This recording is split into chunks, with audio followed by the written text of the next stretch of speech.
그냥 끔찍한 살인 사건이었나 했더니 그게 아니라 성범죄를 목적으로 한 살인 사건이었다라는 게 확인이 됐습니다. 어제 2차 공판이 있었는데요. 이 자리에서 장윤기가 관련된 범죄 사실을 인정하기도 했는데 교수님께서 영화에 빗대서 이 사건을 좀 설명을 해주셨어요. 예, 1993년에 브루스 윌리스 주연의 스트라이킹 디스턴스라고 하는 이 경찰 가족 영화입니다. 예, 이제 아메리칸 드림을 했던 아이리시들이 동부 지역에 오면서 가족 통째로 경찰이 되는 게 많았습니다. 예, 형제 경찰, 부자 경찰, 뭐 할아버지 경찰 다. 아들 경찰. 예, 그렇습니다. 손자 경찰. 그게 처음에는 굉장히 좋았는데 이게 마피아가 되는 겁니다. 이들이 이 자체가 경찰들이. 예, 아무나 그냥 뭐 능력 없는 데 채용하고 거기서 그냥 경찰을 만들어 갖고 했는데 그들이 하나의 집단이 돼서 이권에 개입하고 뭐 여러 가지의 그냥 거대한 집단이 돼서 하는데 그 중에 이제 어떤 약간 그 다른 형제의 열등감을 가진 사람이 성범죄를 저지릅니다. 연쇄 강간 살인 범죄자가 돼서 이제 그게 사실 그게 실제로 있었던 일입니다. 실화를 바탕으로 하는 거에서 하는 게 이제 해리스 포드가 나온 뭐 그런 뭐 류의 영화들인데요. 이게 딱 그 사건입니다. 이게 이거를 그냥 장윤기만 놓고 보면은 장윤기 건으로 그러지만은 장윤기 아버지와 장윤기 큰아버지가 쉽게 말하면 가족 경찰입니다. 네.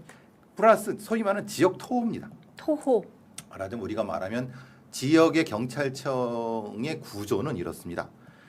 형사과장 이상, 무궁화 셋 이상과 무궁화 둘 이하로 나눠집니다. 그러니까 무궁화 둘 이하가 사실은 그 지역 경찰의 뼈대입니다. 우리 지금 생각하면은 옛날에 향리, 이방 형방 형방 그들이 사또는 1, 2년 왔다 가는. 네. 근데 이 건은 사실은 경감 이하들이 전직 경찰들이랑 같이 하는 집단들입니다. 아주 강고합니다. 이건 광주의 문제가 아니라 대구, 뭐 충청도 다 문제입니다. 전국 어디나 다 똑같다. 어디나 똑같습니다. 그래서 나타난 게 한바왕, 유상봉 사건, 뭐 이경백 사건 다 거기서 불거진 사건들인데 네. 문제는 그것만 해쳐먹고 말면 그만인데 네. 문제는 이렇게 범죄를 저지를 가능성 있는 아이들을 이렇게 뭐라고 하나 증거를 없애주면서 암장시키는. 예. 그러니까 저는 이전부터 추정했던 것은 뭐냐면 장윤기가 이 건만 있는 게 아니다.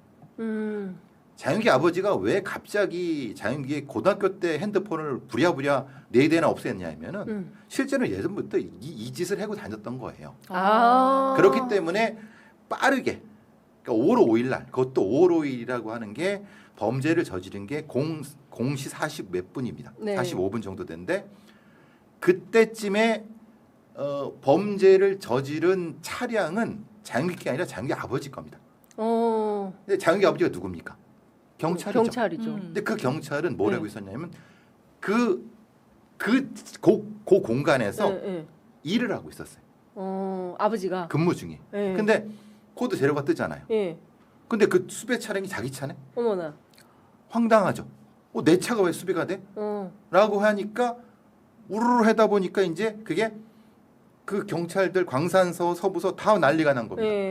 왜 경찰차 코드 제로가 떴어? 그러니까 이제 그때 이제 대책회의나 뭐 이런 거 막 그래서 문제가 되는 게 장윤기가 잡히기도 전에 장윤기 아버지 차가 코드 제로로 떠서 수배가 됐고 그럼 경찰이 범인이라는 거야? 근데 그 경찰은 저기 일하고 있는데? 그럼 누구야? 누구냐라고 하니까 아들이야. 그래서 이제 연락을 바로 간 거죠. 여기 광산 서해 라인에서 했더니 아버지가 알고 잠깐만 내가 자수시키게. 예를 들면 이런 방식으로 개입이 들어간 겁니다. 이 사건의 전체적인 틀은 이겁니다. 이걸 밝혀내려고 지금 하고 있는 거고 일부는 다 얘기가 나온 겁니다.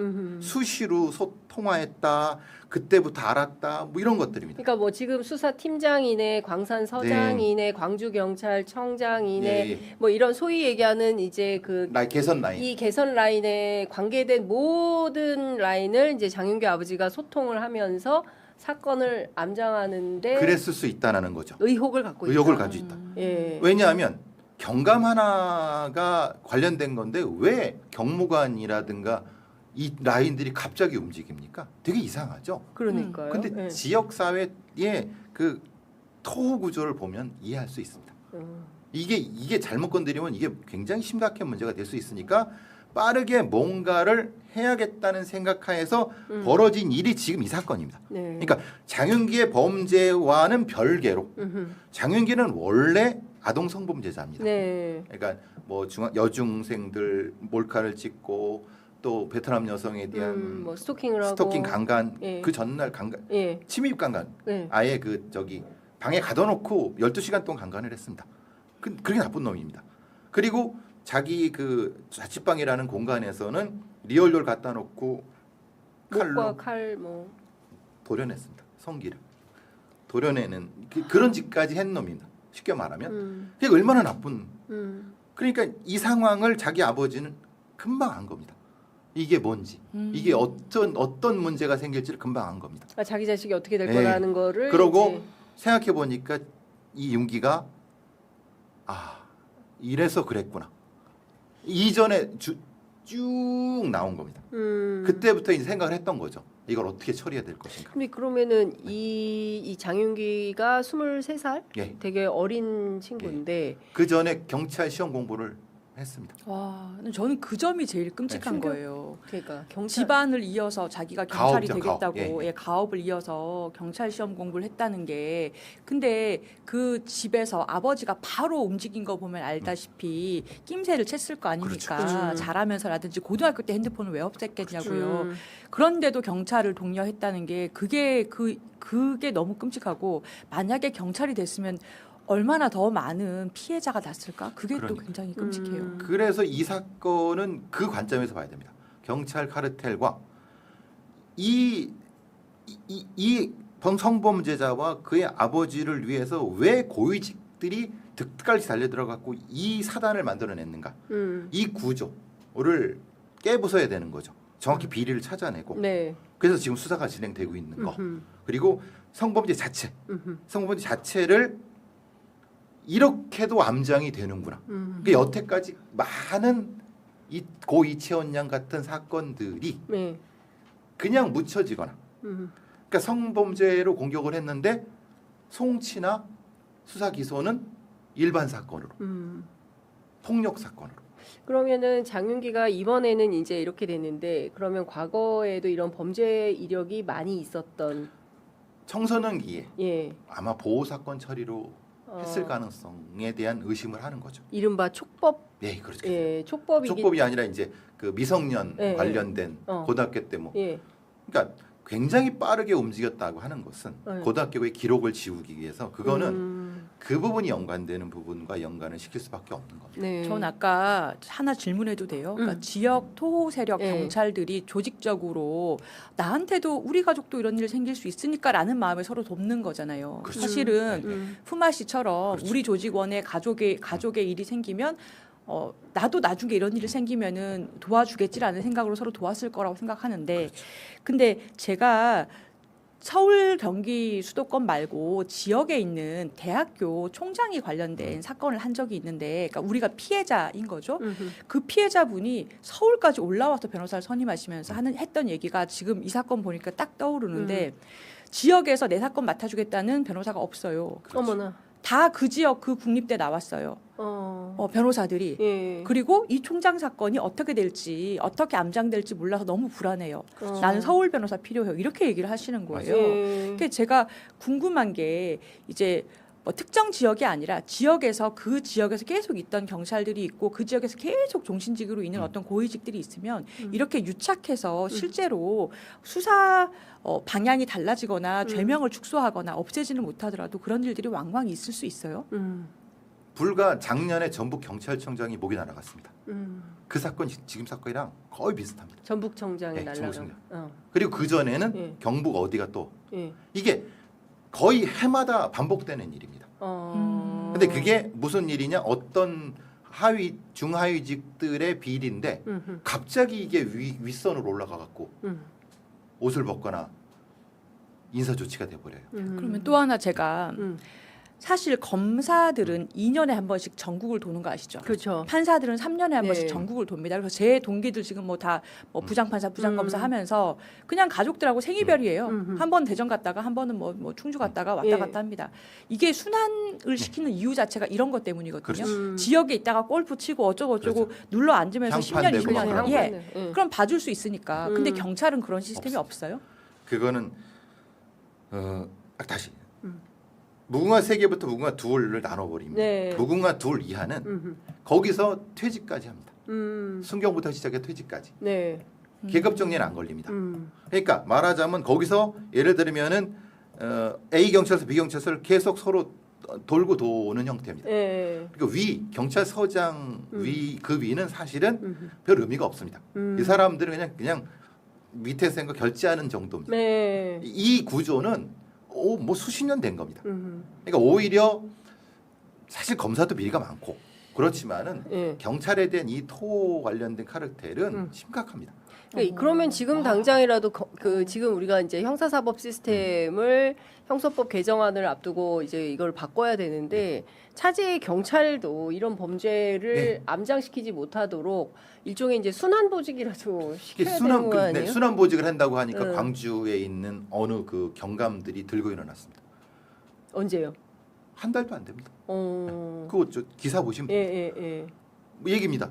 그럼 뭐 저기 이 수당을 줘라, 주택 수당을 줘라, 막 이렇게 하면서. 그러니까 이제 물론 그게 타당할 수도 있습니다. 왜냐하면 도시 지역과 농촌 지역에 있는 부분이 경찰은 그 월급을 똑같이 받습니다. 네. 그렇기 때문에 문제가 될 수 있습니다만은 그걸 사실은 감안을 해야 되는 부분이 있는데 더 심각한 문제는 이게 이제 지금처럼 사건 자체를 마음대로 암장하고 이렇게 바꿔낼 수 있습니다. 그러니까 이제 변호사님은 잘 아시겠지만 우리나라는 수사 절차법이 없습니다.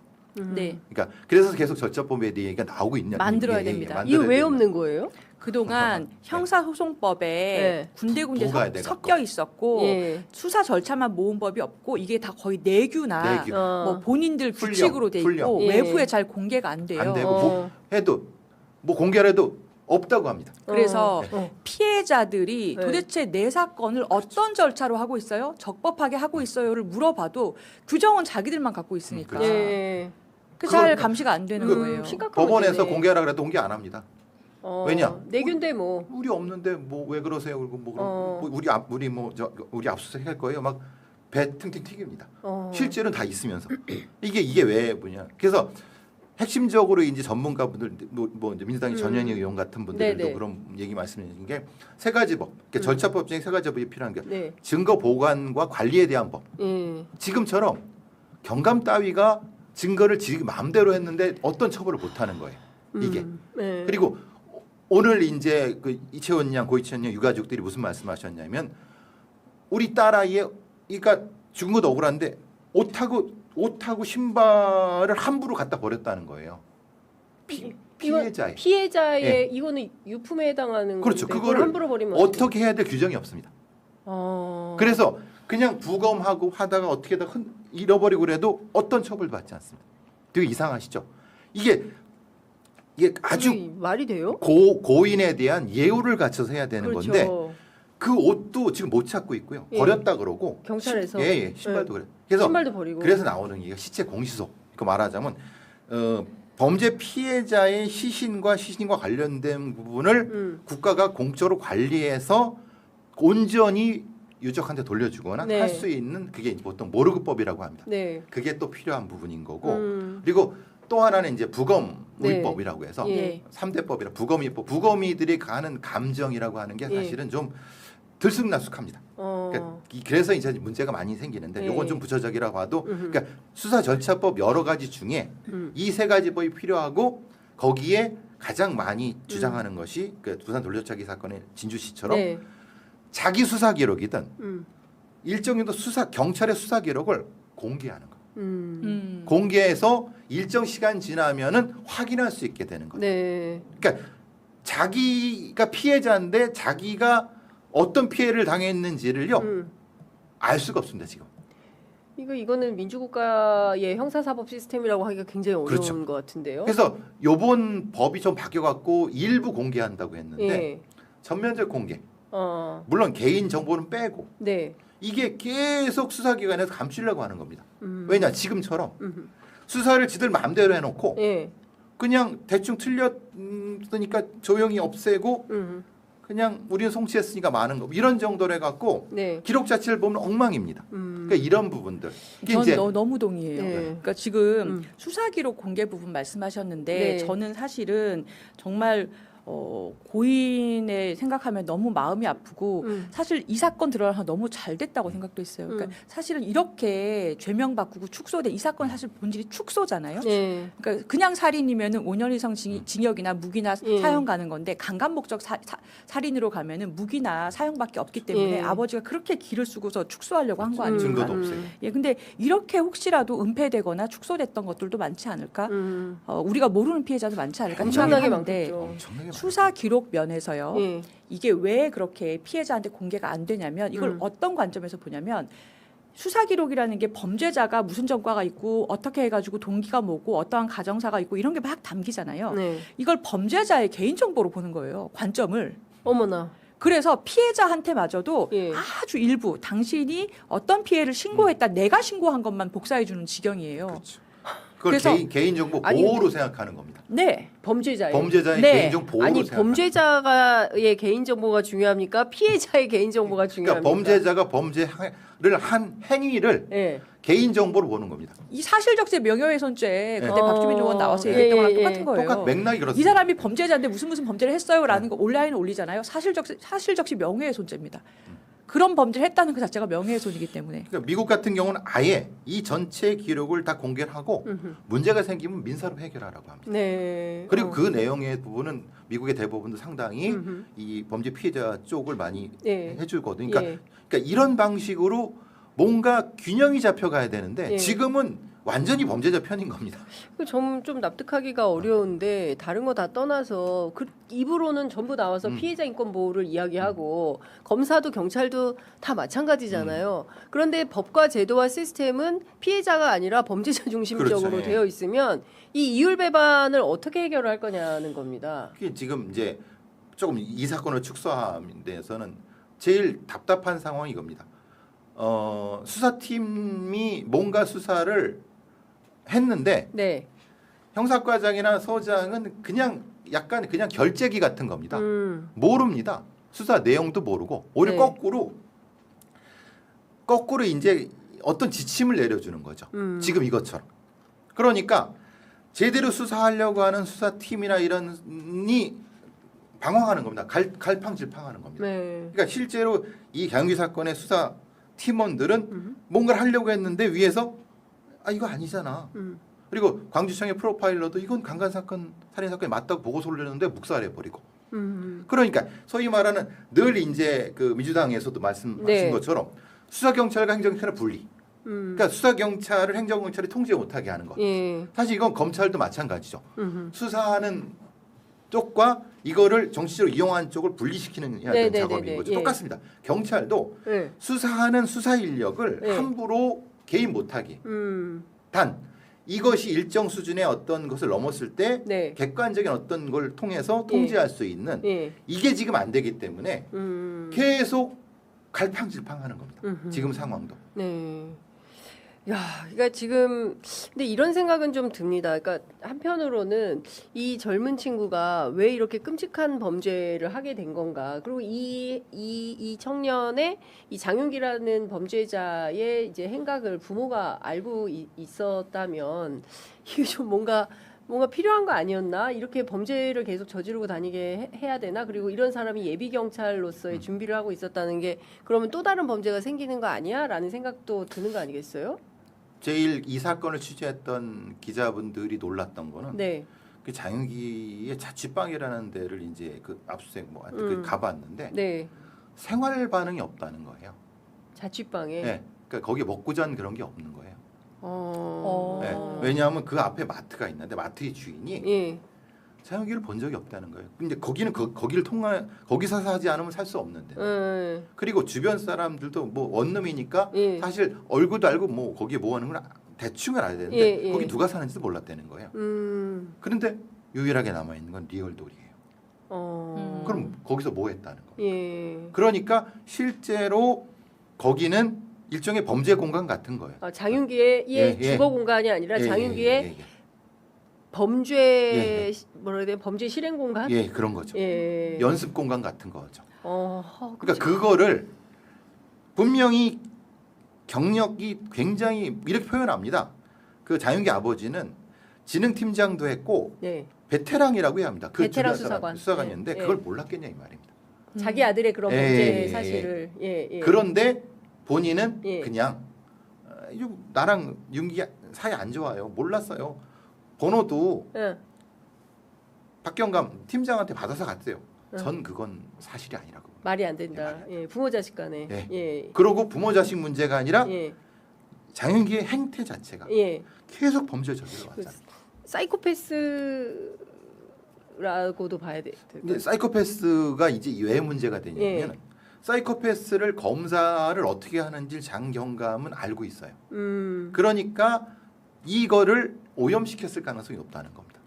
왜냐하면 사이코패스 PCR 테스트의 핵심적인 게 고등학교 때의 생활기록부나 고등학교 때의 어떤 사항입니다. 근데 장경감은 애초에 이걸 초각시켜 버렸거든요. 그러니까 그거 자체도 증거인멸에 해당하는 거죠?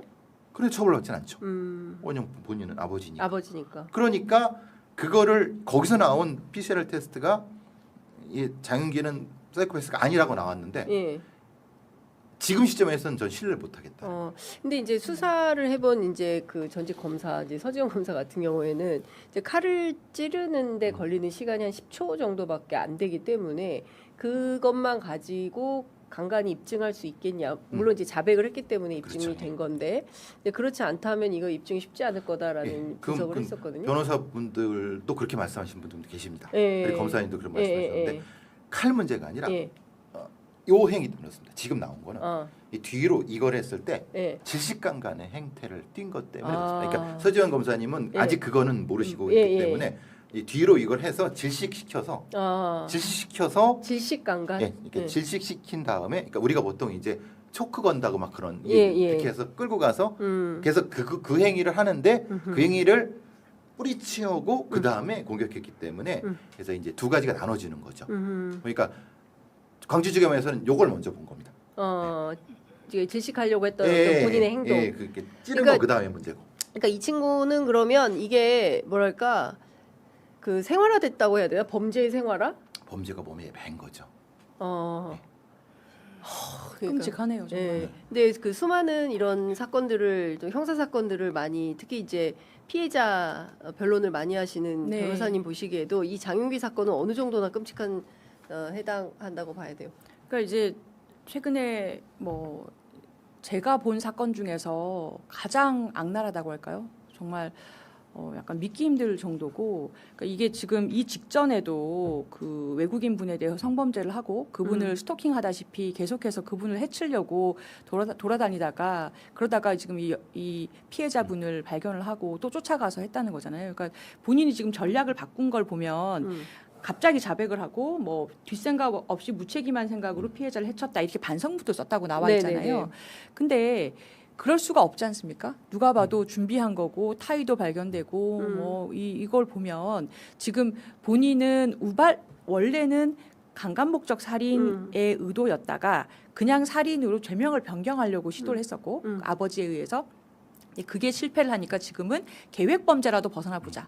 그래서 양형상 우발 범죄라고라도 주장을 해보자. 이렇게 전략을 바꾼 것 같아요. 그러니까 지금도 본인은 절대 자포자기하지 않았고 본인은 지금도 철저하게 반성하지 않은 것 같다. 저는 지금도 굉장히 계산하면서 어떻게 하면 자기가 내가 빠져나갈 구멍을 찾고 있다. 자기 살리를 찾고 있다. 그렇게 의심이 좀 되는데. 그럼요. 당연히 그렇게 하고 전략은 일반 살인에서 강간 살인을 못 바꿨으니까 강간 살인에서이지만 강간이지만 다른 이유 때문에 심신미약적인 다른 어떤 이유 때문에 우발적으로 강간을 했다라는 쪽으로 바꾸는 거죠. 또 전략 자체가 바꾸는 거죠. 그래서 나오는 게 이제 뭐 반성문에 나오는 개념들 여러 가지가 있지 않습니까? 그런 얘기도 하고 그러면 그것이 사실 굉장히 여러 가지 면에서 그걸 자극하는 요소들이죠. 처음에 뭐라고 했냐면 나도 아버지가 있는 아버지 어머니가 눈물 흘리는 그렇게 썼어요. 반성문. 그 쥐가 그렇게 처참하게 죽여놓고 나도 아버지가 어머니가 있는 내 아버지 어머니가 눈물 흘리실 때 이렇게 뜬 거예요. 완전 나쁜 놈 아닙니까? 그러니까요. 그리고 뒤에 비교를 피해자. 그러니까 거꾸로 해야죠. 예. 정상이면 거꾸로 해야죠.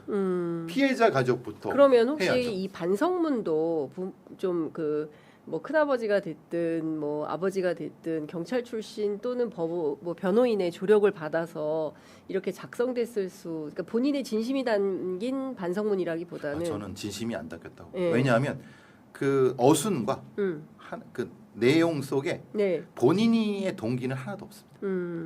본인의 동기는 하나도 없습니다. 없고 네. 예. 그 얘기가 없다는 것은 네. 저 그리고 또 여기 나와야 되는 게 반드시 나와야 되는 게 아버지가 자기를 위해서 무엇인가 했다는 내용이 나와야죠. 없어. 예. 그 없다는 게 명확하지 않습니까? 예. 아버지는 처벌받으면 안 되니까. 처벌 안 받으니까. 예. 그러니까 그걸 빼고 하는 거 보면은 이 내용은 이미 마사지가 된 거라고 보는 거죠. 아, 근데 이제 이 친구가 이런 얘기 했잖아요. 사는 게 재미없어서 죽을 때 누구라도 데려가려고 했다라든가 피해자가 여자인지 남자인지 몰랐다. 그걸 믿으십니까? 안 믿죠. 안 믿는데 이런 주장을 하는 거예요. 그런데 그런 범죄자들을 조사를 많이 한 경찰들은 이게 무슨 의미인지를 압니다. 어떤 의미예요? 말하자면 이거는 말 그대로 예. 자포자기해서 내가 자포자기한 상태에서 눈도 보이지 않고 자포자기한 상태에서 그냥 막 이랬다는 겁니다. 상투적인 진술입니다. 이 진술이 과거의 조선이라든가 아니면 신림동의 범인이라든가 이런 사람들한테 똑같이 나옵니다. 그러니까 이걸 조사한 경찰은 이게 상투적인 걸 너무 잘 압니다. 우리 같은 사람들은 이런 범죄자들 너무 많이 조사를 해봤기 때문에 또 똑같은 얘기 하네 이렇게. 전 그 얘기 나왔을 때. 그렇군요. 그 심리 상태 뭐 그냥 범죄의 일상화, 범죄의 생활화 뭐 이런 거라고 말씀을 해주셨는데 이런 유형의 범죄자들은 과거에 뭐 때문에 어떤 심리적인 영향, 뭐 어떤 그 가족으로부터의 어떤 영향 이런 걸 받아서 이런 끔찍한 범죄를 저지르게 되는 건가요? 뭐 이렇게 이걸 얘기하는 것은 윤기를 옹호하는 것처럼 보이지만 말하자면 그의 어떤 상태를 옹호하는 것처럼 보이지만 평가는 이렇게 합니다. 평가는 권위주의적인 직업을 가진 그것도 그 집안에 있는 그런 그러니까 경찰이나 이런 사법기관에 있는 사람들은 대단히 권위적입니다. 사실은 또 그렇기 때문에 그 권위적인 부분에서 이렇게 얘기를 하는 거죠. 야, 너 그것도 못 돼? 경찰 그것도 못 돼? 이런 식의 접근입니다. 그러니까 말하자면 무시당하는 거죠. 그러니까 권위적인 아버지한테 무시당하는 아이들이 보통 그것의 일탈로서 자기보다 더 약한 존재를 공격하는 겁니다. 심리적으로는 그렇게 설명을 합니다. 그렇군요. 네. 그래서 특히 이런 형태로 미국에서도 특히 문제가 됐던 것은 경찰 가족인데 연쇄 강간 살인범이네. 실제로 자꾸 보니까 전직 경찰이었고 연쇄 강간 살인범이에요. 그 왜 그런지 연구를 했더니 그런 겁니다. 일종의 열등감, 그리고 권위에 대한 도전, 반항심 때문에 그런 것이 몸에 뱉고 또 얼마나 그 범죄를 잘합니까? 얼마나 회피를 잘합니까? 네. 그 가풍 속에 살았는데. 근데 진짜 끔찍하다라는 생각이 좀 듭니다. 그런데 또 우리 언론, 특히 이제 검찰은 이 사건이 이제 5월에 벌어진 사건임에도 불구하고 그때는 이런 끔찍한 사회 사건이었어라고 하고 넘어갔는데 이게 정치면으로 이제 신문에서 옮겨오면서 보안 수사권 논쟁이 됩니다.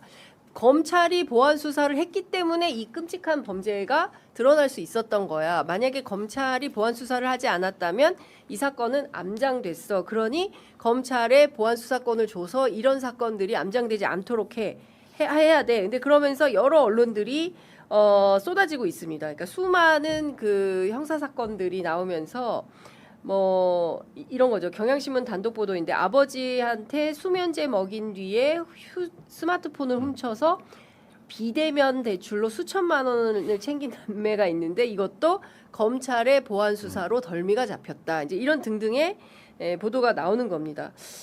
조 변호사님 어떻게 보세요? 저는 그 이번에 검찰이 보안 수사로 이 사건의 진상을 밝힌 것이 참 잘했다고 생각해요. 잘 됐고요. 그리고 경찰이 이번에서 수사력의 문제라기보다는 마음 먹고 내부자가 사건을 축소 은폐할 때 어떻게 할 것이냐에 대해서 치명적인 허점을 드러냈다. 여기에 대해서 제도적으로 보완점을 우리가 반드시 찾아야 된다 이렇게 생각하는데 그걸 갑자기 튀어서 그래서 검찰이 반드시 보안 수사를 해야 된다라고 이 사건을 프레이밍하는 거는 너무 단순화시키는 거다. 그렇죠. 지금 우리가 40분 동안 얘기한 것만 해도 여러 가지 층위의 문제가 지금 종합적으로 나오잖아요. 소년범 문제부터 해가지고 여러 가지가 나오는데 이렇게 단순화해서 검찰의 보안 수사권 문제로 이 문제의 해결점을 막 달려가 버리면 어떤 문제가 생기냐면 이 사건 자체가 그러면은 이 검찰의 보안 수사권의 어떤 장점을 보여줄 수 있는 대표성을 가진 사건이냐. 네. 저는 거기서부터가 좀 의문이 있어요. 그러니까 모든 사건에서 경찰 가족이 있고 모든 사건에서 경찰들이 마음 먹고 사건을 은폐하는 일이 계속 반복돼서 일상적으로 그렇다면 이번 사건이 케이스가 계속 반복된다고 볼 수 있겠지만 이번 사건이 모든 수사에 그래서 보안 수사권이 필요하다라는 거하고 연결이 되느냐가 저는 약간 좀 의문이 있고 그리고 검찰의 보안 수사권만이 그러면은 이 문제를 해결할 수 있는 대안이냐. 이 부분도 사실 논의를 해야 돼요. 네. 그리고 근본적으로는 우리가 지금 검찰에서 수사권을 완전히 박탈하자라고 논의하고 있는 처음 그 시기로 가야 되는데 이 두 개의 층위를 섞으면 안 되는데요. 수사권만 해도 이렇게 막대한 권한이고 어마무시한 권한인데 기소권까지 같이 지닌 어떠한 이 권력층이 있으니 엄청난 사건이 암장이 생기고 문제가 생기더라. 당장 관봉권 띠지 어디 갔습니까? 그렇죠. 그리고 검찰청장 했던 사람이 대통령 됐더니 그 일가의 범죄는 다 지금 묻혔었잖아요. 그렇죠. 계속 저 사람이 뭘 하더니 뻔히 언론으로 예. 다 보고 있는데도 계속 묻혔었잖아요. 지금 특검이 밝혀내고 있잖아요. 네. 이런 식의 검찰 내부에서 우리가 모르는 사이에 암장되고 사라졌을 사건들이 저는 사실은 있지만 우리가 못 밝혔다고 생각을 해요. 그래서 기소하고 수사를 한 기관이 가졌을 때의 문제점을 그러면 지금 검찰의 보안 수사권을 존치시키자고 하는 분들에게 저는 묻고 싶은 게 그거에 대한 대안은 뭡니까?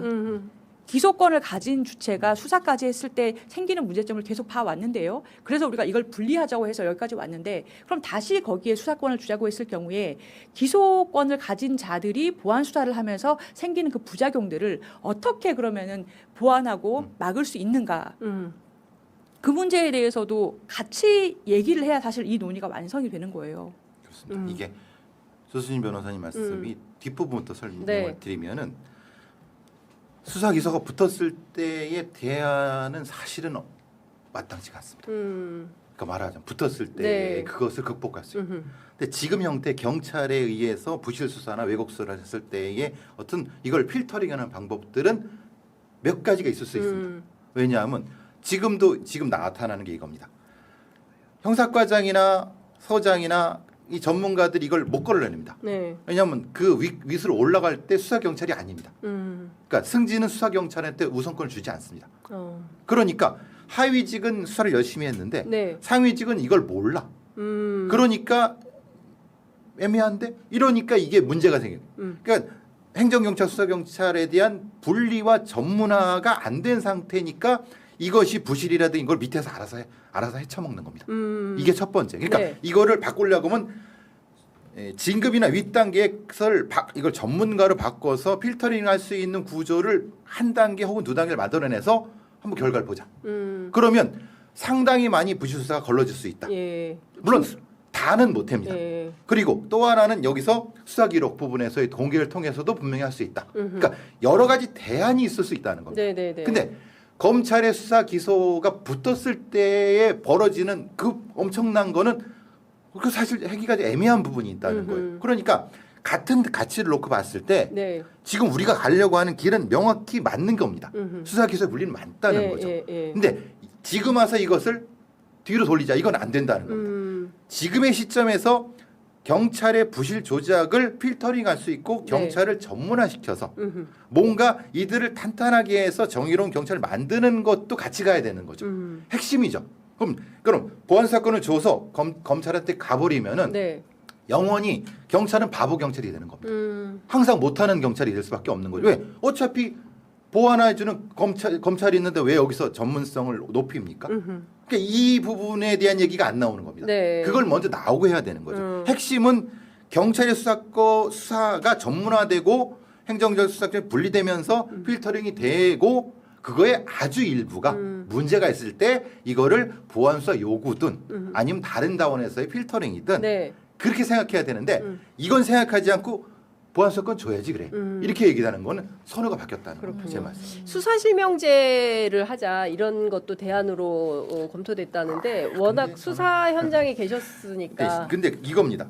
수사 실명제의 문제는 뭐냐면 지금 우리나라의 수사 단위가 어딘지를 따져봐야 됩니다. 우리 수사의 단위는 팀 단위인데요. 네. 근데 이거 좀 애매합니다. 미국이나 영국 같은 데는 팀 단위가 아니라 개인 단위예요. 그러니까 팀 단위로 했을 때는 무슨 문제가 그 성과를 나눠 먹습니다. 네. 그래서 실명제라는 것이 우리나라 현실에 안 맞는 건 아직까지. 왜 그러냐? 우리는 경찰 수사관을 교육 훈련 시켜서 할 수 있는 구조가 없습니다. 다 도제입니다. 도제. 흔히 말하는 형님 동생으로 사수 부사수를 합니다. 기자들도 그래요. 네. 그러면 문제는 법조도 그렇죠. 좋은 로스쿨 되고 많이 바뀌었죠. 로스쿨 되고 많이 바뀌었어요. 좋은 사수를 만나면은 좋은 부사수가 되는데 그렇지 않으면 쉽게 말하면 간호사의 태움이 발생하는 겁니다. 흔히 말하는 네. 그냥 까려면 까 위에서 계급주의, 네. 연차주의가 되는 거고 이걸 바꾸기 위해서 미국이나 영국 같은 데서는 수시로 2년 3년마다 경찰관 수사관 학교를 오랫동안 하면서 능력 있는 경찰관을 키우고 능력 없는 애들을 빨리빨리 제껴냅니다. 네. 근데 우리는 능력이 있으나 없으나 수사팀으로 하니까 거기서 그냥 모자라는 애도 안고 이렇게 되다 보니까 수사 네. 자체가 능력이 못 올라가는 겁니다. 그러니까 그 수사 실명제는 이 현실을 못 반영한다는 겁니다.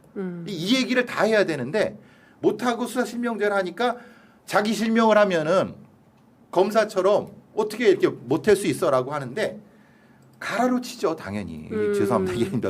근데 가라로 쳐갖고 하니까 네. 그건 대안이 안 됩니다. 아 그렇군요. 이제 여러 가지로 지금 어려움이 있는데 벌써 10시 54분 지나고 있어서 저희가 요 얘기는 좀 해야 될 것 같아서 그 장윤기 사건 여기까지 좀 하도록 하고요.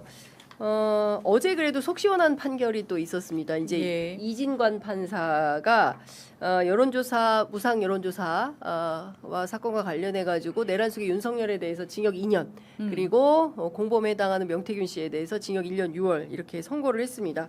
이 재판 결과 어떻게 보셨어요? 예, 갓진관 뭐 이런 얘기가 나오고 있어요. 예. 이진관 판사가 공무원으로서 국민들에게 사법 시스템이 이런 거지라는 효능감을 주시는 것 같아요. 톡톡히 주고 늘 응원하고 있는데요. 그러니까 지금 이게 뇌물로 본 거지 않습니까? 네. 그러니까 사실은 당연한 결과예요. 그러니까 정치인한테 여론조사를 무상으로 받아볼 수 있다는 거는 정치인한테 여론조사가 얼마나 좋은 물건입니까? 돈보다 더 귀할 수 있어요. 특히나 본인에게 호의적이거나 본인에게 유리한 여론조사 결과를 준다는 것 자체가. 근데 이게 뇌물이 되냐 안 되냐 처음에 이 문제가 거론됐을 때 막 언론에서 뭐 갑론을박이 있었잖아요. 근데 이거를 시원하게 정리를 한 거죠. 이거는 돈을 받은 거나 마찬가지다. 그래서 2년 선고를 한 겁니다. 그래서 당연한 결과이고 그렇게 봅니다. 이 어떻게 보셨어요, 우리? 그러니까 교수님? 법의 결과는 상식에 기반해야 되는 거라고 봅니다. 이건 상식이잖아요. 네, 그렇죠. 이진관 판사의 네, 너무나 상식적인 그 거죠. 앞 판결이 상식이지 않잖아요. 그렇죠. 맞아요. 그러니까 김건희 판결이 사실은 상식에 누가 부합하지. 봐도 아니 그러면 계약서 안 썼으니까 아니 무죄다. 누구도 주가 조작 해란 소리야? 뭐야 지금 계약서 쓰고 예. 사기치는 놈이 어딨어? 그러니까요. 아니 그 상식적인 판결을 내린 걸 가지고 네. 저는 그래서 아니 이 판사는 상식적인 걸 했다. 네. 그리고 이진관 판사가 상식적인 판결했는데 갓진관 막 이렇게 하는 게 오히려 더 오히려 이상하다. 좀 불편하죠. 네. 근데 이제 앞에 그렇게 판결한 사람들이 이거 왜 그렇게 했을까 좀 의문이 들어요. 그러니까 저는 다른 거 다 떠나서 이번에 그러니까 그 내란 상황을 지켜보면서 온 국민들이 판단했던 상식에 부합하는 결정문을 또 이렇게 그 판결문을 이진관 판사가 쓰고 있는 건데 거기에 이렇게 환호할 수밖에 없는 것은 그밖에 다른 판사들이 또 기괴한 법논리를 세워서 특히 이제 지규현 판사가 그렇지 않습니까? 네, 그런 걸 보면서 그나마 이진관 판사라도 있어서 정말 다행이다 이런 생각을 국민들이 해서 그런 거 아닌가라는 생각을 좀 하게. 단순한 우발적 묻지마 살인인 줄 알았습니다. 하지만 광주 여고생 살해 사건, 이른바 장용기 사건의 이면에는 한 가학적 범죄자의 치밀한 사냥, 그리고 가해자의 경찰 아버지와 옛 동료들이 결탁한 노골적인 증거인멸 정황이 또아리를 트이고 있습니다. 오늘 팩트 천국에서는 배상훈 프로파일러 모시고 이 사건의 감춰진 실체와 수사 시스템의 맹점을 낱낱이 파헤쳐 봅니다. 프로파일러님 안녕하세요. 안녕하세요. 예, 교수님 오랜만에 또 뵙습니다. 교수님 모시고 저는 방송하는 게 굉장히 좋은데 항상 내용은 누군가 죽죠 그러면. 누군가 죽은 내용이거나 막 이런 거라서 좀 안타까운데 와, 이 사건은 파면 팔수록 정말 놀라움만 지금 듣고 맞습니다. 사실 방송 전에 교수님하고 얘기를 나눴는데 제가 몰랐던 사실들이 너무 많아가지고 깜짝 놀랐어요 지금. 일단 이 사건을 간단하게 제가 요약을 해보면 뭐 많은 우리 청취자분들이 다 아시겠지만 요약을 해보자면은 장윤기라는 23세 남성이 있었는데 이 남성이 스토킹 범죄를 저질렀어요. 20대 베트남 여성을 스토킹하고 좋아한다라고 하다가 사랑 고백을 했다가 퇴짜를 맞았고 그래서 그 여성을 찾아가서 성폭행을 했고 그러니까 이 여성이 이제 경찰에 신고하고 이 광주에 있었던 일인데 도시를 떠났어요. 근데 30시간 동안 이 여성을 찾아서 헤매다가 우연히 만난 여고생을 살해를 했는데 거기에 또 남고생이 이거를 말리러 오니까 그 남고생의 목까지 찔러서 여고생은 사망, 남고생은 중퇴 이렇게 지금 벌어졌는데 우연히 만난 게 또 아니라는 얘기는 뒤에 얘기를 하고요. 이 사건을 어떻게 보십니까, 교수님은? 지금 말씀하신 거는 그렇게 보여지길 바라고에 만든 알리바이입니다. 말하자면 그래요? 예. 이게 이제 애초에 이렇게 알려졌습니다. 그러니까 말하자면 이거죠. 스토킹을 하다가 스토킹 때문에 화가 나니까 스토킹의 그 대상자를 죽이려고 못 죽이니까 그 분풀이로 지나가는 아무나 죽였다. 예. 이상동기 범죄 아니면 분풀이 범죄, 무동기 범죄 이런 식으로 알리바이를 만들었죠. 근데 여기서의 문제는 그겁니다. 그게 단가? 이걸로 송치를 해버렸습니다. 경찰이. 예. 근데 검찰이 다시 수사를 하니까 그게 아니라 이게 스토킹하고는 전혀 관련이 없는 이 피해자를 돌아가신 피해자를 대상으로 한 성적 동기 범죄로 밝혀지게 된 거죠.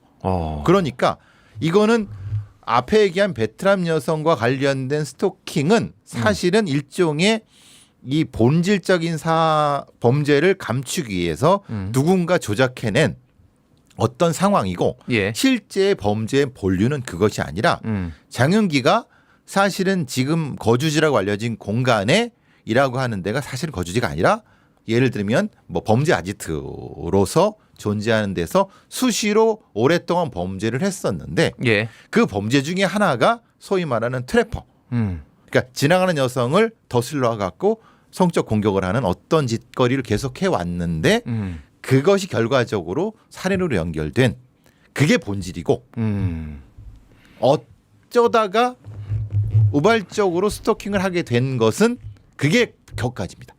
그렇군요. 예.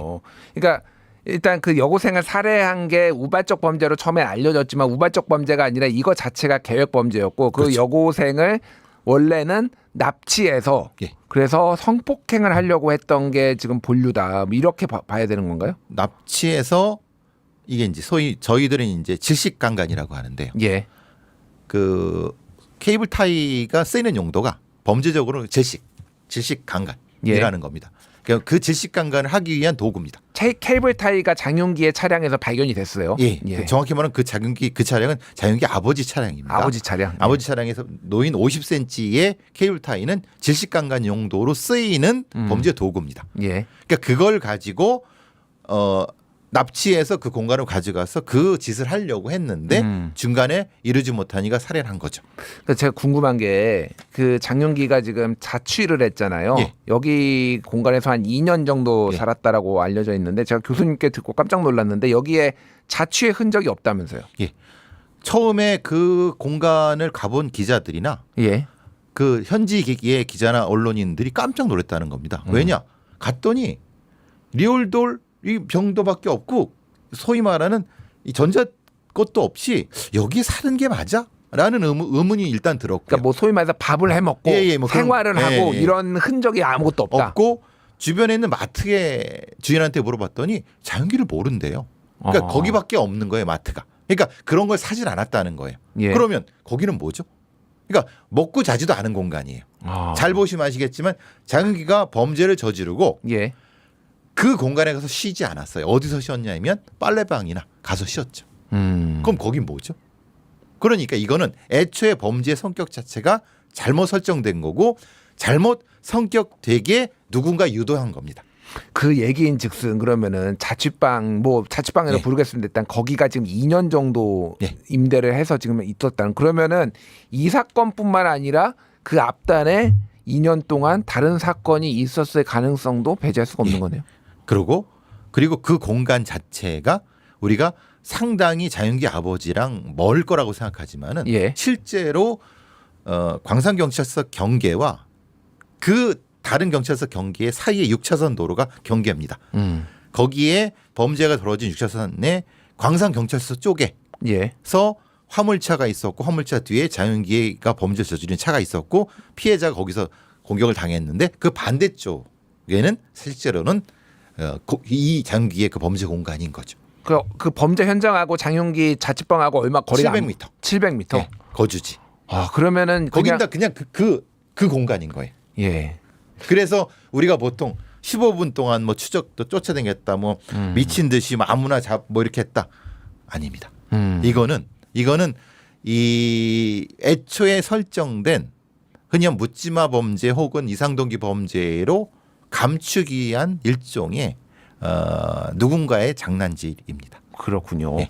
그 이제 그 부친이 경찰이고 예. 그다음 광산경찰서에 근무하는 건 아니고 부친이 현재 광산경찰서에 강력 팀장으로 근무했었고 예전에 예. 작년 3월까지. 예. 아, 작년 3월까지. 그러니까 굉장히 가까운 겁니다. 아, 완전 최근이네요. 예. 아. 그러니까 이게 한참 전의 얘기가 아닙니다. 예. 그게 무슨 얘기냐면 광산경찰서의 강력팀 수사원들 중에서 장윤기의 아버지를 팀장으로 모셨던 사람들이 있었다는 거예요. 좀 상당수겠네요, 사실은. 그렇죠. 뭐 소위 말하는 지방경찰서는 실제로는 다 형님 동생 아는 사이입니다. 그러니까 이 사건이 터졌을 때 예. 사실은 가장 먼저 특정된 것이 장윤기가 특정된 게 아닙니다. 장윤기의 아버지가 소유한 차를 가지고 장윤기가 범행을 했기 때문에 예. 바로 차량 수reb을 해보니까 누가 뜨냐? 장경감이 뜨는 겁니다. 아, 경감. 예. 예. 그러니까 이 광산경찰서 수사팀들이 깜짝 놀란 거죠.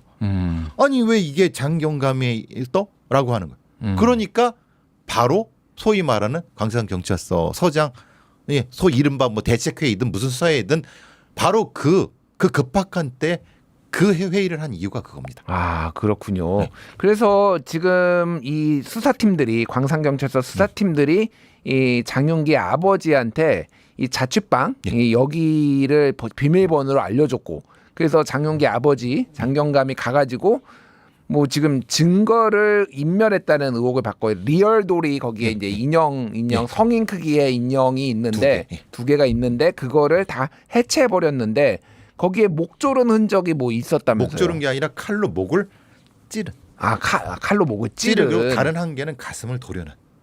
아. 이게 지금 굉장히 심각하죠. 이 자체가 가학적 성범죄를 그대로 한 겁니다. 아. 그리고 그 범죄 행위를 피해자한테 똑같이 한 거고. 아니 그런데 제가 궁금한 거는 그거를 그럼 경찰들이 본 거 아니에요? 예.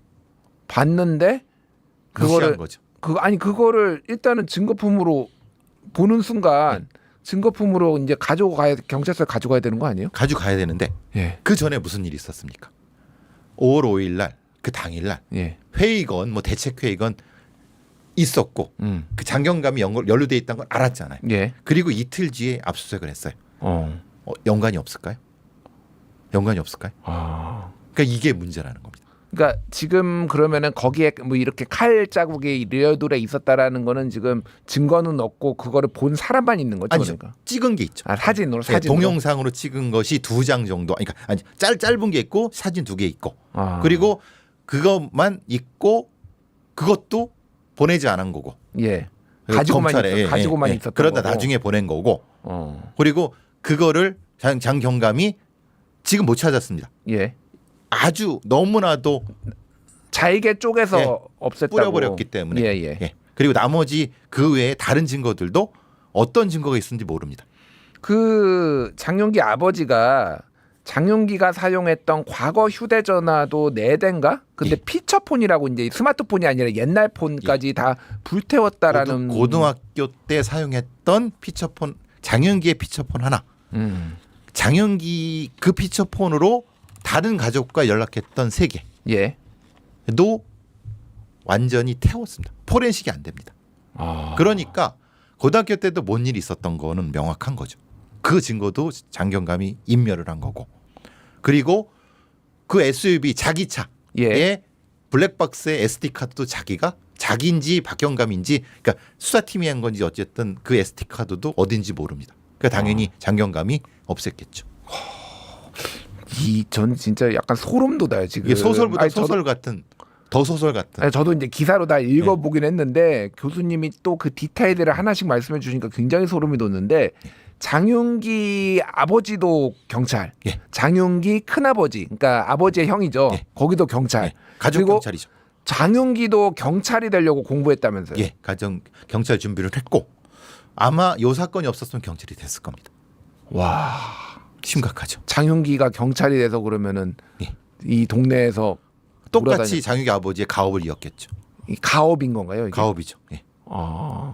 이 광산이라는 지역이 원래 예전에는 시골이었다가 광산군이었어. 광산군이었다가 광주로 편입된 거죠. 광주로 편입돼서 여기가 약간 도농복합 지역 같은 데군요. 그렇죠. 그러니까 실제로 이런 데가 상당히 심각한 것이 넓습니다.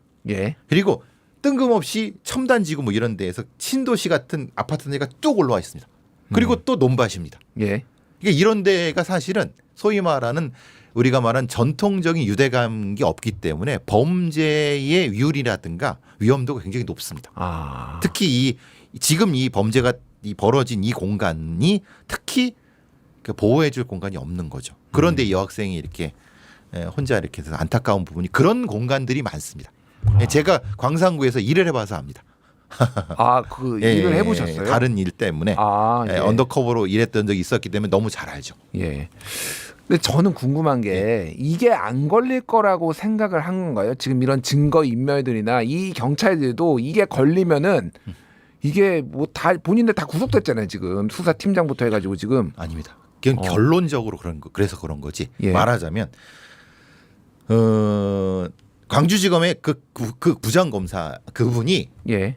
진짜 열심히 그 화물차에 블랙박스를 찾아서 이게 이렇게 나온 거지.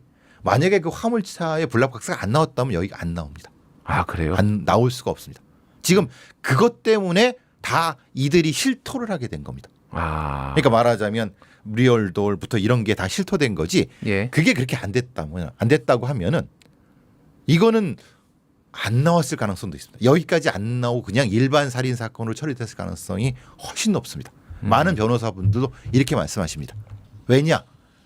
실제로 이 증거를 이런 거죠. 그 박경감이라는 사람이 증거를 왜 너 케이블타이 그 압수 안 했어? 뭐 제가 보기엔 이거 뭐 아무것도 아니라고 생각했는데요. 이래도 처벌 안 받습니다. 그 수사팀장 예. 지금 예. 저 구속된 사람. 예. 그 사람이 걸리게 된 거는 그 부하한테 직원한테 이거 삭제해라는 얘기가 나왔기 때문에 걸린 겁니다. 만약에 그거 안 하고 이 순경이 찍는 걸 안 찍고 그걸 하고 자기가 그냥 케이블 타이를 그냥 어디다 갖다 버렸으면 예. 너 왜 버렸어? 나는 뭐 이거 안 중요한가도 생각했다. 그 수사 절차법이 없습니다. 경찰에는. 아. 그러니까 검찰은 수사 절차를 여러 가지 지키면서 해서 사실 검찰이 뭐 과도하게 수사했네 마나 이런 논란이 되는데 예. 경찰은 아예 그게 없습니다. 그거를 판단할 근거가 한 규칙입니다. 그것도 대검찰청 규칙을 준용하는 겁니다. 예. 그러니까 말씀하신 대로 결과적으로 안 걸릴 줄 알았어 이렇게 간이 벗네 했는데 실제로 이렇게 해도 안 걸리는 경우가 많습니다. 그러니까 제가 진짜 그 말씀하신 거를 들으니까 이해가 가는데 그러면은 이런 류의 뭐 꼭 살인 사건이 아니더라도 뭐 제가 모든 경찰들을 폄훼하거나 그럴 생각은 아니지만은 이제 좀 이게 대도시보다는 약간의 시골로 갈수록 약간의 지역 그 경찰들이 지역 유지로 활동할 가능성이 높고 토호. 이제 여기가 이제 순환 근무가 아니잖아요. 일반적으로 그렇죠. 그런 경우에 거기에서 오랫동안 경찰을 하면은 다 모든 사람들이 다 형동생이고 그럼 이런 식의 뭐 청탁을 받아서 아니면은 본인의 이익을 위해서 사건을 무마하거나 암장하거나 이런 일이 굉장히 빈도가 높을 수도 있겠다. 이게 처음이 아니고 이 지역에서도 전에도 있었을 수 있겠다. 이런 추론을 하는 게 조금 무리는 아니다라는 생각이 드네요. 작년 올해 초나 작년에 전북 경찰청의 청장이 목이 날아갔습니다. 예. 그거 쭉 보시면은 광주만의 문제가 아니라 금방 알 수 있습니다. 전북 경찰청이 죄송합니다. 박살이 났었습니다. 예. 똑같습니다. 이게 이 메커니즘이 똑같습니다. 이거는 결과적으로 어린 학생이 처참하게 돌아가신 결과 때문에 이렇게 전국적 난리가 났을 뿐이지 예. 다른 지방 경찰청은 그 정도까지가 아닌 것이기 때문에 드러나지 않을 뿐이지. 예. 그래서 이제 문제라는 거예요. 심한 경우는 경찰만의 문제가 아니라 검찰은 자기들끼리 또 비리 저지르고 서로 봐주고 이런 구조가 더 위험하죠. 그러니까 지금은 검찰이 쫓기니까 자기네 살라고 좀 자정자격도 많이 했단 말입니다. 예. 그러다 보니까 검찰에게 더 많이 드러났을 뿐이지 경찰은 드러나지 않았던 거죠. 아, 그렇군요. 지금 이거는 그 관점으로 봐야 됩니다. 예. 알겠습니다. 그 보안 수사권 얘기는 제가 좀 뒤에 여쭤보고 지금 이 아버지 장윤기 아버지가 증거를 없앴는데 형법상 친족 특례라는 게 있어요. 그래서 그러니까 뭐 친족 간에는 그러니까 범인 뭐 도피해도 그렇죠. 숨겨줘도 이거 괜찮다. 이거는 인지상정인데 그래서 처벌을 할 수 없다라는 건데 아니 그래도 경찰인데 그렇죠. 그러니까 155조 4항에 처벌하지 아니한다. 예. 그게 너무 이상하지 않습니까? 그거는 수사기관이나 이런데 없는 일반인한테 적용이 돼야죠. 그렇죠. 그러니까 그냥 어쩔 수 없이 나는 수사도 모르지만 내 아들 안 돼. 뭐 그냥 이런 형태의 그런 건데 이거는 수사 절차를 다 알고 자기가 수사를 컨트롤할 수 있는 어떤 경찰의 간부가 이 적용이 되는 건 이건 너무 넌센스죠. 그러니까 이 조항은 굉장히 심각한 문제를 가지고 있는 겁니다. 그렇군요. 그렇죠. 친족 상도례라 하더라도 예. 수사기관이 아닌 사람의 경우는 면제할 수 있다 정도로 규정이 있어야 되는 겁니다. 근데 이거는 이제 결국은 국회가 법을 바꿔야 네, 되는 그렇지. 문제고 만약에 법을 바꾸더라도 소급 적용은 안 되니까 장윤기 그렇죠. 아버지가 이 조항에 의해서 처벌받을 일은 없고 그러니까 장경감은 모든 걸 자기한테 다 돌린 겁니다. 아. 유일하게 케이블 타이만 박경감한테 하게 한 거죠. 그렇게 보는 게 맞습니다. 나머지는 자기가 다 뒤집어 쓰고 실제로 광주지검에 가서도 내가 했다라고 다 한 겁니다. 아, 뭐 리얼들도 내가 없애고 예를 들면 휴대전화도 내가 불태우고 다 뭐. 자백을 한 겁니다. 아. 왜? 내가 처벌받지 처벌을 안 받으니까. 그걸 검사한테 다 얘기를 한 겁니다. 그러니까 뭐 경찰을 더 이상 할 수는 없겠죠. 이제 경찰이야 당연히 소위 말해서 잘리겠지만은 처벌은 안 받고. 그렇죠. 그러니까 뭐 한 사람한테 몰아주기 뭐 이런 거네. 그러니까. 몰아주기를 했다고 보는 게 맞습니다. 그거를 장경감이 그 짧은 시간에 다 계획했다고 보는 게 맞습니다. 5월 5일 날 벌어진 시점부터 예. 압수수색되는 그 시점까지 어렵지 않습니다. 예. 그거 강력 팀장인 사람이면 그건 뭐 어렵지 않습니다. 어떻게 증거를 계획살인에서 오발살인으로 성적살인에서 일반살인으로 바꿀 때 핵심이 뭐냐. 그거 본인이 했던 건데 그거 모르겠습니까? 그러니까 어떤 증거가 증거 능력이 사라질 수 있어. 오염시킬 어떻게 시킬 수 있어. 이거 다 알잖아요. 예. 다 오염시킨 겁니다. 증거를. 이자가. 그럼 제가 궁금한 게 이제 살인 사건이 사실은 죽은 거고 스토킹은 그걸 가리기 위한 가리는 기재가 된 사건이라고 말씀하셨는데 그럼 두 사건이 아예 관계가 없는 건가요? 아니면은 그것도 계획해가지고 스토킹처럼 보이게 한 다음에 이렇게 하려고 이거 계획을 한 걸로 보십니까? 장윤기는 지속적으로 범죄를 저질렀는데 하필 그 범죄 대상이 아동 청소년. 예. 이런 범죄 쪽에 선택적 성범죄자인 거예요. 그런데 갑자기 예. 베트남 여성이 튀어나왔어요. 그러니까 이거는 그래서 오히려 이게 더 이상하다. 근데 평소에도 이런 형태의 범죄를 해왔던 것 같다. 그러니까 해왔기 때문에 별로 어렵진 않았을 것이다. 예. 라는 거 판단할 수 있는 거죠. 그렇군요.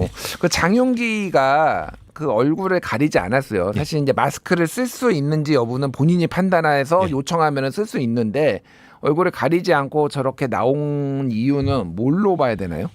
전제가 있죠. 5월 5일 날 그 범죄에 처참하게 저지르고 본인이 다닌 미용실에 11시에 가서 머리를 깎았습니다. 예. 사람을 죽이고. 그러니까 저도 깜짝 놀랐어요. 이상하죠. 근데 그때 무슨 일이 벌어졌습니까? 그때 광산경찰서에서는 장경감이 연루소를 알고 불이 나게 계속 했어요. 그래서 코드 제로 상태에서 전 경찰을 다 투입해 갖고 싹 다 다 두졌는데 황당하게도 장윤기는 범죄를 저지른 곳 근처에서 계속 놀고 있었어요. 자고 있었어요. 그건 저는 이렇게 보죠. 이게 무슨 상황이에요? 그러니까 사실 장윤기는 뭔가를 알고 있었을 수 있다. 그러니까 뭐 아버지한테 정보를 들을 수도 있는 거죠. 예. 내가 알아서 처리할 테니까. 내가 알아서 이걸 이쪽으로 돌릴 테니까 너 도망가지 마. 만약에 관할을 넘어서 도망갔다가는 어떻게 됩니까? 다른 경찰들한테 총 맞을 수도 있고 심각하게 그러니까 관할을 벗어나지 못하게 했을 수 있다는 거예요. 오히려 광산경찰서에서 잡혀야지 우리가 이 사건을 어떻게든 핸들링도 하고 무마도 하고 하는데 소위 말하는 죄송합니다. 나와버리잖아요. 영역 예. 자기 영역에서 이게 굉장히 중요한 겁니다. 그러니까 생각해 보시면 우리나라에 2시간에 풀도 달리면은 서울까지 갈 수 있습니다. 예. 그죠? 근데 왜 자윤기는 거기서 계속 그냥 가만히 있었을까요? 얘는 정신적으로 문제가 있는 애도 아닙니다. 예. 아주 그러니까 그렇죠. 사이코패스 진단했는데 안 나왔다고 그러더라고요. 안 나왔고 다른 것도 문제가 없습니다. 근데 거기서 그렇게 있었다는 거예요. 그거는 당연히 자기 아버지한테 코치를 받았다고 판단하는 게 합리적 판단입니다. 내가 처리해 줄 테니까 거기서 적당하게 잡혀줘 라고 얘기하는 것이 추정상 가능한 추정인 겁니다. 예. 왜냐 다른 데를 벗어나면은 이건 감당을 못 하잖아요. 생각해 보세요. 알겠습니다. 이제 이거 어떻게 이 부분은 우리가 접근해야 되느냐 그거를 여쭤봐야 될 것 같은데 일단은 정치권에서 지금 보안 수사권 논쟁이 지금 한참 있어요. 그건 정치적인 논리를 좀 빼고 또 이제 현직에서 경찰도 하셨고 이 전문가로 프로파일러 전문가로서 보시기에는 보안 수사권이나 이런 경찰에 대한 통제, 감시 이런 거는 좀 어떤 식으로 해결해야 된다고 보십니까? 그러니까 분명히 지금처럼만이 아니라 경찰의 1차적인 수사에 대한 필터링은 분명히 필요합니다. 지금은 소위 말하는 수사팀장, 형사팀장이 자기 마음대로입니다. 그러니까 과장은 전문가가 아니에요. 능력이 없어요. 이거를 확인할 능력이 없습니다. 말하자면 오랫동안 형사팀을 했던 형사팀장까지 가는데 형사과장이나 이건 진급 라인이 다릅니다. 그러니까 이게 특히 간부들이 되면은 그러니까 지역에 이렇게 순회라고 해야 되나요? 이렇게 근무를 하고 1년, 2년 있다가 또 딴 데로 가잖아요. 그렇죠. 이 사람들은 근데 계속 여기서 수사를 하는 사람들이고. 그렇죠. 경감급까지는 그러니까 이들이 일종의 기득권을 장악하고 있다는 거예요. 그러니까 이들을 통제해야 되는데 윗대가리만 통제하려고 하니까 안 되는 거죠. 그러니까 현장에 있는 형사팀, 수사팀, 팀 단위의 그들의 수사 결과를 필터링할 수 있는 구조를 생각해봐야 된다는 겁니다. 예. 그걸 생각하고 그게 안 된다고 하면 보안수사권을 가져와야죠. 그러니까 지금 이거를 고민하지 않은 상태로 또 보안수사권 하면 당연히 민주당에서 지금 난리를 치는 것 똑같은 겁니다. 예. 그러니까 적어도 1차 수사에 대한 필터링에 대한 제도적인 걸 어떻게 할 것인가를 고민을 해야 된다는 거죠. 그러니까 지금 이게 좀 거슬러 올라가면은 문재인 정부 때 2019년에 이제 검경 수사권 조정을 하면서 그때 경찰 입장에서는 그게 굉장히 수건 사업이었는데 1차 수사 종결권 그러니까 검찰과 경찰이 대등한 관계가 되고 1차 수사 종결권을 가져서 이거는 우리가 별로 수사해 보니까 별 문제 없어요라고 하면은 송치라고 하죠. 사건을 송치하지 않는 이런 게 지금 있게 됐잖아요. 정권 송치 논란이 되는 거죠. 정권 송치. 그래서 지금 검찰에서는 뭐가 됐든 그냥 다 일단 송치해봐. 우리가 좀 들여다볼게라는 정권 송치 요구 그리고 보안 수사권이 있어야 된다고 검찰에서는 얘기하고 있고 경찰 일단은 지금 현재 시스템은 1차 수사 종결권은 경찰에 있는 거고 거죠. 그리고 보안 수사권도 현재 민주당은 없애려고 하는 거고. 그러면 여기서의 문제는 지금 정권 송치하지 않은 형태의 것 중에서 얼마나 문제가 있는지에 대한 데이터가 필요합니다. 그렇죠. 말하자면 예. 이건 문제가 있었는데 이건 분명히 송치를 해서 확인을 받아야 되는데 안 돼서 문제가 됐던 건 뭐고 그렇지 않은 건 뭐고 이걸 확인해야지 정권 송치가 맞는지 아닌지를 알 수 있고 그래야지 정권 송치가 되고 보안 수사권이 필요한지에 대한 데이터가 있어야 되는데 예. 경찰이 그걸 안 주는 거예요. 수사 기록을 공개하지 않는 거예요. 예. 그래서 부산 돌려차기 사건부터 시작해서 이런 문제들이 생기는 겁니다. 그러니까 경찰의 수사의 1차적인 기록을 객관적으로 검증할 수 있는 구조가 돼야 되고 예. 그걸 통해서 몇 %까지 문제가 되는가에 대한 판단을 하고 이거는 경찰 내부에 자정적이 안 돼라고 하면 저는 보안 수사권은 유지해야 된다고 보는 건데 예. 적어도 이 정도는 돼라고 하면은 거기서부터 논의를 시작해야 된다고 봅니다. 근데 그게 그 데이터를 가지고 얘기하지 않고 다 정치적인 자기 주장만 하는 거예요. 예. 보안 수사권이 좋아. 얼마나 좋은데? 몰라. 데이터가 없는데? 우리는 검찰 쪽이야. 아니 우리는 경찰 쪽이야. 서로 그냥 흔히 말하는 누가 우리한테 편하냐만 따지는 거지 실제로 현장에서 데이터는 얘기하지 않는 거예요. 또 하나는 말씀드린 것처럼 수사 절차법, 예. 증거 보관법 이런 것들이 반드시 있어야 되는데 없어요. 예. 그걸 만들어 놔야 되는데. 심각하네요. 그렇죠. 그거 없이 예. 그 절차법 없이 경찰한테 팀장한테 모든 권한을 줘버린 거예요 지금. 그러니까 박경감, 장경감이 지들 마음대로 한 겁니다. 그렇군요. 네. 증거도 자기 마음대로. 예. 그거를 광주지검의 부장검사 그분이 노력해서 찾지 않았으면 암장되는 거죠. 여기에 핵심이 있는 겁니다. 그렇네요. 예. 알겠습니다. 시간이 다 돼서 오늘 교수님께는 이 정도 듣고 다음에 또 보안 수사권 관련해서 저희가 좀 전문가들 모시고 얘기를 나눠보도록 하겠습니다. 근데 너무 충격이네요. 들으면 들을수록 이게 참 이거 들으시는 청취자분들도 잘 몰랐던 내용 들으시면 많이 충격받으셨을 것 같은데 이런 일이 없도록 상호 견제가 되는 것들은 굉장히 중요하다 이런 생각을 하면서 마치겠습니다. 지금까지 배상훈 프로파일러였습니다. 감사합니다. 감사합니다.